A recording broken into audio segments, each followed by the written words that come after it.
After watching this morning's guest, you judge if Horry County's probate court is in good hands. Meet the Honorable Deirdre Edmunds, coming up next on Carolina People.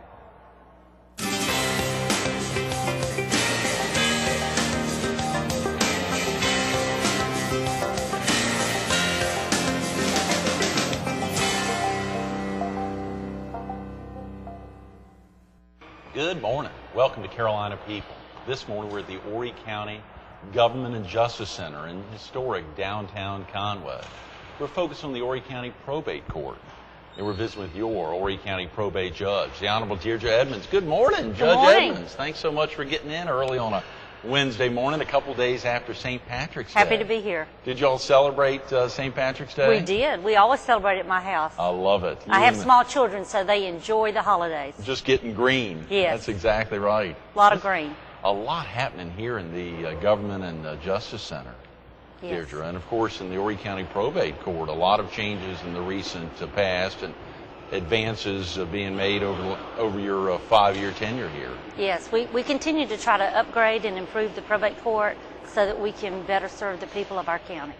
Absolutely. How long have you've held this position? You now, I think, just completed your 5th year. I just finished my 5th year, so I'm in my 2nd term as the probate court judge. Okay, so those are 4-year terms. 4-year terms, and I have 3 years in my 2nd term left to complete, and hopefully we'll accomplish much in that 3 years. Oh yeah, absolutely. Just trying to prep for this morning's interview to see the extent of the addition of an associate, now a 2nd associate judge. We now have a 2nd associate judge. I went to our county council a couple of years ago and told them that based upon the work in the probate court, we have a good bit of litigation in our county. We are such a growing county. More and more people are contesting estates and having legal issues that require judges' assistance. So Right. They granted me the authority to hire a 2nd associate judge, and she has now been with us as of last week 1 year. So we have 2 associate judges in addition to myself. And the 2 associate judges, are they housed here in Conway as well? Or Yes, they are. Okay, yes, they are. We generally have our court here in the Judicial Center. We have 2 satellite offices, Right. one in Little River and one in Surfside, but we don't have a courtroom at those locations. So whenever you have to appear in court for a formal proceeding, for a hearing, then you would come to the main courthouse in Conway. No matter what, you have to be here. Yes. Okay. Yeah. Deirdre, do you mind if I call you Deirdre? No, please. Of course, you hear Your Honor pretty regularly. We do hear particularly in this that, building. so I like the informality of Deirdre. Absolutely, particularly on a Wednesday morning. Are you originally from the area? No, I'm originally from Aiken County. I've been in Horry County for about 21 years. Right. When I graduated from law school, I moved down here and began practicing law.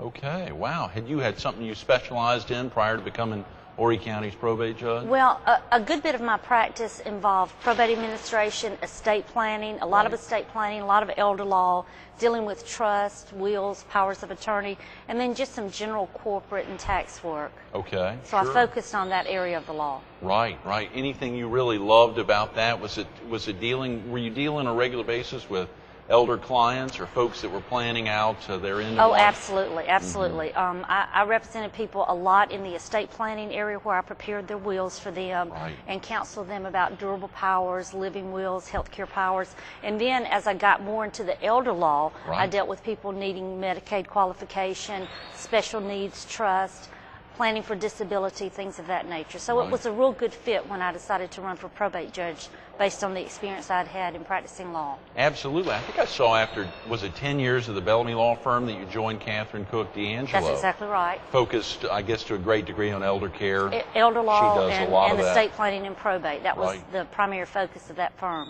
What prompted you to actually step out and run for Horry County's probate judge? That's a big deal, running for office, particularly for judges running for office. It's a very big deal, and it was something that I decided after I'd been with Catherine D'Angelo for a couple years that I felt like we needed to change in our probate court.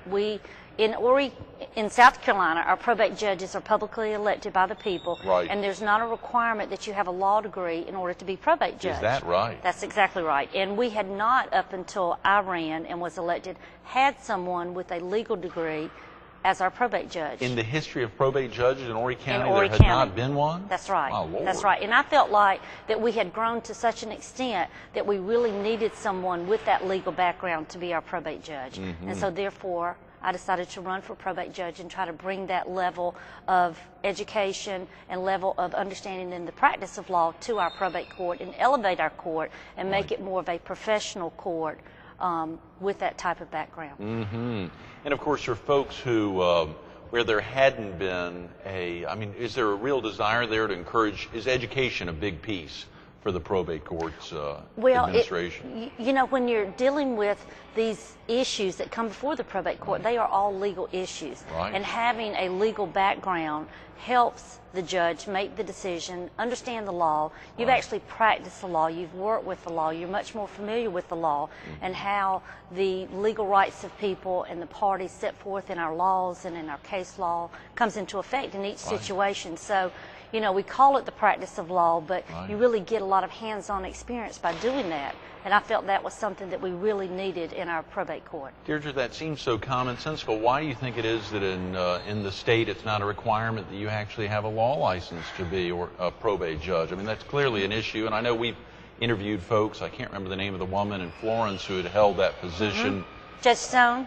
Patsy Stone, that's exactly, right. On some Florence Little Theater items in the past, and clearly she held, much like some of your many predecessors, held the position and I'm sure held it very well. That's right. But why do you think that would not be a requirement? Well, you know, the probate judges have been elected in South Carolina for many, many years. Right. And there's been a lot of people that have resisted putting an educational requirement on an elected position in our state. That's interesting. And so there are some people who are really opposed to that, saying if it is an elected position that anybody can run for, you shouldn't require them to have a law degree.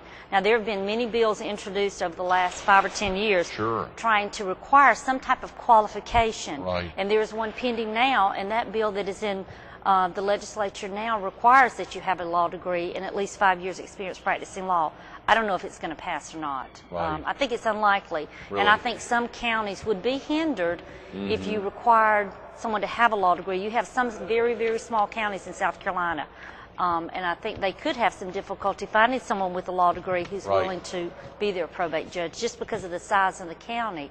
Many times the salary is based upon the size of the county population. Sure. And a lot of times you can find someone who could certainly make a lot more money in private practice than running for probate judge. Could they make it similar to a solicitor's office where it's a multi-county position? Greg Henry will be with us later this week to highlight. And of course, he's the 15th Judicial Circuit solicitor of 2 counties to potentially help offset those costs a little bit. I think they would have to certainly change the law if they were going to do that. Right. And I don't know if you could get that passed or not. That I think there would be a lot. I think it would be tough. The probate court is so important to be able to focus the issues on one county. And on one county. The 46 and even though you have smaller courts, I mean, they are busy. They provide more hands-on through their probate judge with not as much staff as maybe I do.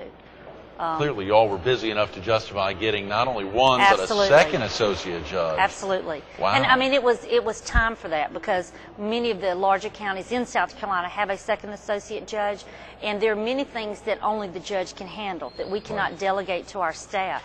And that was my reasoning for needing a second associate judge in our county. That's tremendous, Deirdre. I saw something about your active participation in a voluntary pilot mediation program for probate courts.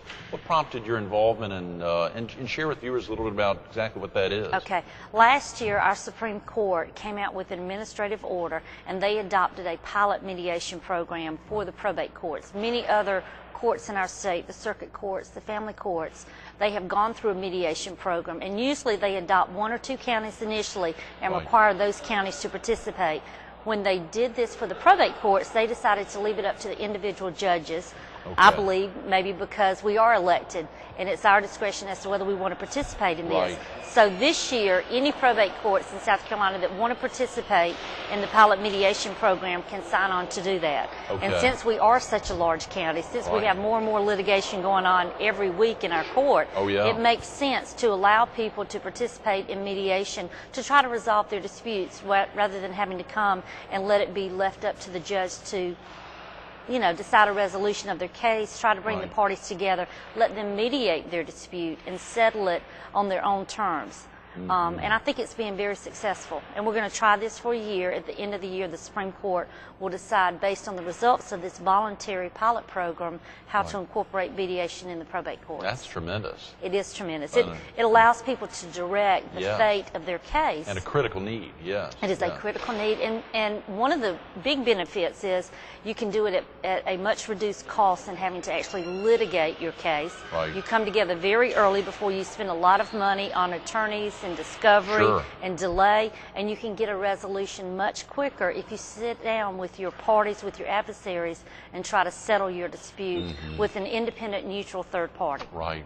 Probably a lot of viewers interested, before we get much more into that and some other great questions we want to get into, and just exactly what is probate, but even before that, if a viewer needs to get off to work now or get family off to school, Deirdre, is there a good phone number for someone to call if they have some frequently asked questions they want to get into, or even is it the Horry County's website to visit? You can visit our website, which is available through the Horry County government website. Okay, horrycounty.org. Right, or you can call us at 915-5370. 5370. 5370. Okay. And clearly for the satellite offices, if they just want to pop by those offices, they're easy to find. One's down at the South Strand complex. One's at the South Strand on Homestown Road, and the other is up on Highway 57 up in Little River. Okay. We have a probate satellite office in each of those locations, and at those satellite offices you can administer your estate, begin an estate administration, and you can have a marriage license application issued and picked up. Okay. Deirdre, real quick, for folks who ask that question, what exactly is probate? What's probate for? Probate is a method by which, after a person passes away, his or her assets are properly distributed to his or her heirs, whatever that person may own. So it's an administration of the property owned by a deceased person and making sure that it gets to the rightful people. Okay. In simplest terms, that's what it means. Right. How long does it normally take to probate an estate? Is there a fixed period, or are there some that go, I assume, much longer than others? Some do go much longer than others. A simple estate where there's not any contest, not any controversies, people coming into court arguing over things, may take as little as 2 or 3 months, or it may take as little as 9 or 10 months. We have in South Carolina an 8-month creditor's claim period. One of the things that we started doing a couple years ago, instead of having the personal representatives come in and we give them a notice that must be published in the newspaper, we now email that for them to their local newspaper. And so that stops them having to go down to the paper to do that, but it also ensures that we get it done timely. Absolutely. Once you publish that notice, there's 8 months generally in which creditors can file a claim against the estate. So many times you hear that 8-month period. And most estates are left open at least the 8-month period before we close them out. We do have a procedure in South Carolina which is a very summary administration where everything is going to one person, and that person is your personal representative. They can actually close out their estate within a week or two or even a month of actually publishing the notice to the newspaper. Okay. I'm glad you mentioned personal representative. That's something that surely comes up in estates on a regular basis. It is. Who exactly serves in that role? Is that determined by the decedent? Or? Many times it is determined by the decedent if they have a last will and testament, and that is one of the big benefits of having a will. Right. A person in their last will and testament will name who is going to be their personal representative. Sure. I know you're familiar with the terms executor, executrix. We used to call them executors and executrixes. Now we call them personal representative. That's the person who's in charge of the administration of the estate after a person passes away. Does that person have to be an attorney, or is that oftentimes a layperson or a loved one, a family member? Many times it's a family member. Okay. And having that will, you're able to nominate who you would like to serve in that position. Sure. So most often it is a family member. You could have an attorney, or you could. Bankers possibly. That's folks right. That handle funds. What happens in many cases is you have a family member, and that family member may retain an attorney to assist them with the administration. And sometimes they will appoint an attorney as the actual personal representative. Right, right. Now, wills, of course, when folks, surely the educational side of really encouraging folks to get out there and actually look at attorneys, talk to attorneys before crafting. Is an attorney necessary for crafting a will, Deirdre? It's preferred. Preferred, You know, one of the things we do in the probate court is we resolve disputes among the family members. And what we see is when people draft their own wills, right, more often than not, yeah, they create problems that they don't even realize they're creating when they draft their own will. Having an attorney means that you've got someone who is experienced in preparing wills, knowing what should be in a will, knowing how to write the will so that it's not ambiguous, so that there are no scrivener's errors in the will, so that it properly sets forth what you intend and what you want to do with your property. And I think it's very important for people to at least make that visit to an attorney and have a properly drafted will. It will save a lot of headache down the road after a person has passed away to have a properly drafted last will and testament. Of course, most folks think they're either invincible or I'll live forever, can't imagine dying. I mean, that idea until later in life. That's Is there right. an early age that you start encouraging folks to think seriously? Is it around the time of marriage, possibly? Or whenever a person children? gets married, whenever they have a really big change in their life, either marriage or divorce or having children, or maybe they have minor children that now become adults, or they inherit some property themselves, they receive property, they accumulate their own property, that's a good time for them to consider having a will prepared. And certainly you need to update that will when those big events happen in your life. Is a will the only estate document that I should have? I mean, is that really all I need? No, Deirdre, absolutely. I know these are frequently asked questions. Probably, actually, a couple of these I pulled off the Horry County Probate Court website, which has a lot of great information. Just visiting horrycounty.org and clicking on the probate court, you've got a slew of questions. A lot of people, of course, want to just pick up the phone and call. And you said 915-5370. That's right. That's the number. Well, what about it? Is the will enough, or do I need anything else? You know, possibly? Another very important document is a durable power of attorney. Okay, what's what that? we do in the probate court is we handle, in addition to administering estates, is we handle guardianships and conservatorships for adults who are incapacitated. And having a durable power of attorney, in many cases, will eliminate a family from having to do a guardianship and conservatorship for someone who's becoming incapacitated. And a power of attorney is a document that you execute while you're competent, giving someone else the legal authority to handle your affairs if you become incompetent.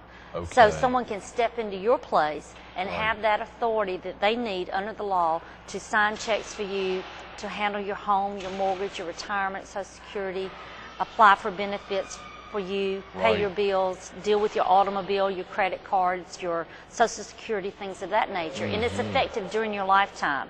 During your lifetime? During your lifetime. So it allows someone to step into your shoes if you become incompetent and handle your financial affairs, your property, all those things that still need to be taken care of even if a person becomes incompetent. And having that power of attorney in many, many cases eliminates the guardianship and conservatorship action, which is a proceeding in the probate court to actually have you declared incapacitated, to make a finding that you cannot handle your affairs because of incapacity, and then to appoint someone to do that for you. And you can do that ahead of time yourself with a good, durable power of attorney. That's wonderful. And of course, one of the great aspects there, this is actually coming up much more common than folks are aware of. When they think of probate, of course, they think of estates and wills and obviously passing on items through an estate, but guardianship and conservatorship is really something you all deal with. An awful lot of work with guardianships and conservatorships, almost as much as we do with estates, because people do not plan that they're going to become incapacitated. They don't plan, they don't think ahead. You know, an accident, we see many people, young people, that are involved in automobile accidents or some type of debilitating illness very quickly, and they're unable to handle their affairs, and their family has to come to the probate court. So it's something that can be avoided in many cases just by taking that step to visit an attorney and execute a good, durable power of attorney. I saw one of the frequently asked questions that I bet a lot of folks think is, do I need to file my will in the probate court? The answer was very short and sweet, but... not till you pass away. Okay. We do not file those in the probate court until you pass away. Where's the best place for someone to keep a will if they, or that durable power of attorney? Obviously, if they used an attorney to craft that, I assume the attorney's offices can hold those, or no? Well, sometimes attorneys will hold those. I think most attorneys have gotten away from holding the original documents. Usually they return them now. Many years ago, I think attorneys retained the original wills for people, but many times now I think they give them back. The most important thing about keeping your original will is to make sure that it's in a safe, secure place, that your family can access that will if you happen to pass away. We often see people come into the probate court and they can't find the original will. Right. And you have to have the original to informally probate that will. Okay. We can probate a copy, but it's much more costly and time-consuming to have to admit a copy. Right. So you need to keep that in a safe place. I recommend to people that they put it in a safety deposit box. Sure. Or if they have just a fireproof lockbox at home, that they can retain it in that lockbox. And make sure and let a loved one know where it is. Yeah. They need to be able to find it. Very important. Absolutely. Particularly that original. You know, I think about my own daughter. If something happened to me now and she was to be a beneficiary of a life insurance policy, is that something that goes through the probate court? Not necessarily. Okay. If a person is named as the beneficiary of a life insurance policy individually, then that is not considered probate property. It doesn't pass pursuant to a person's last will and testament. It passes to that person as beneficiary in accordance with the terms of that life insurance policy that the decedent had with the insurance company. Okay. They still have to file paperwork and make the claim for the insurance, but it is done outside of the probate court. Great. Great. You know, I saw a whole litany of firsts that the Horry County Probate Court has gotten involved in, Deirdre. I assume this is much of what you originally campaigned on 6 years ago and have been able to enact, and then campaigning again just a couple of years ago. That's right. To make it happen. Conducted the first ever continuing legal education seminar for Horry County Probate Court. We did. Just last year in 2007. That was a great success. Was it really? It was. We thought we might have maybe 20 people. This was primarily for attorneys and their legal staff, but we had almost 55 people sign up for that first CLE, and it was a big success. This is clearly something you're planning on doing many years to come? Yes. Yeah. We will be planning another one probably for June, which is when we had it last year.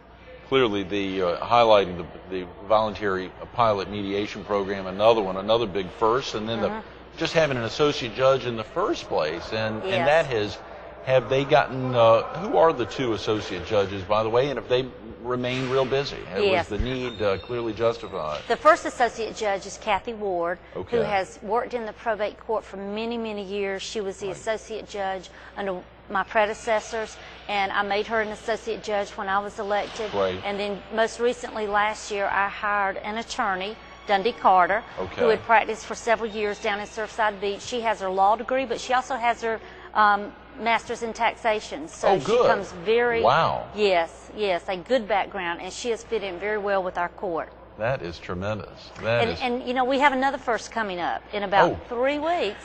I forgot about this, but we are having a jury trial in the probate court. Is that right? Now, they had one probably 20 years ago, but you don't see jury trials in the probate court very much. Most in of the any county, any of the 47? Not very many at all. But we have had a demand for a jury trial, and we are going to have a jury trial, and I'll be presiding over that trial. Is that right? Not to talk about specifics, but clearly that's handled just like any other jury trial. We will have the clerk of court. We're working with the clerk of court to have the jury qualified. And they have to give us another courtroom because the probate court doesn't have a jury box. Right. But we will still be in the judicial center, and we will have a jury trial. And the jury, of course, will decide the case, whereas in most of the cases, the judge is the one that determines the facts of the case based on the evidence and testimony, and then makes a decision based on the law. Yeah, how exciting. It will be Deirdre. exciting. I'm looking forward to it. I wonder how many other judges around the state are dealing with, or if they ever come up.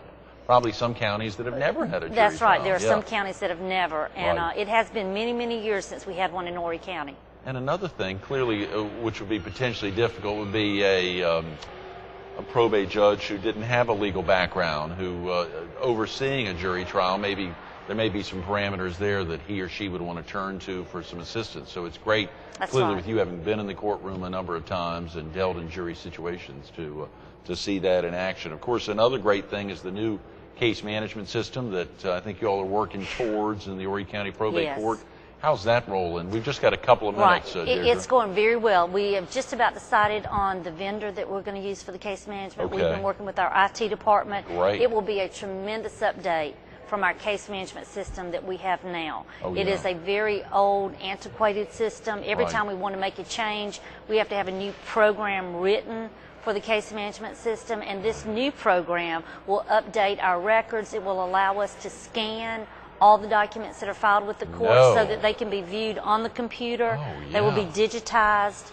Wow. And you will have access to them on the computer and actually see the document that has been filed with the court versus having to look at the hard file. Right. So it's going to be a great upgrade. That would be tremendous and great for education for the community and the opportunity for the community to really get into stuff much more easily. I'm looking forward to it. That is fantastic, Deirdre. I think, of course, updating your website with new sample forms was another thing you all have really Yes, we have incorporated some sample forms so that when people come in and we give them the big forms for the probate court, we actually have a sample that will show them how to fill it out and provide some explanation to them so that they will understand the terminology used in those forms. So I think that's going to be an added benefit to people. Absolutely.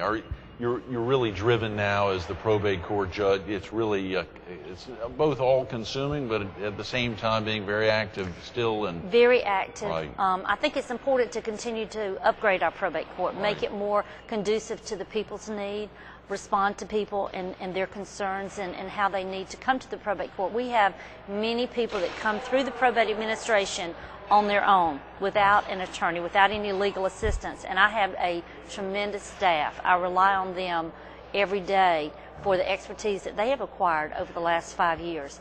And they really assist the people of this county. I receive cards constantly, letters, just praising my staff, what a great job they do. They really have the heart for it, and they guide people through this difficult administration that most people know nothing about. But when they leave our court, they are so comforted to know that they have completed the administration and someone has walked them through this process. They are just so very grateful.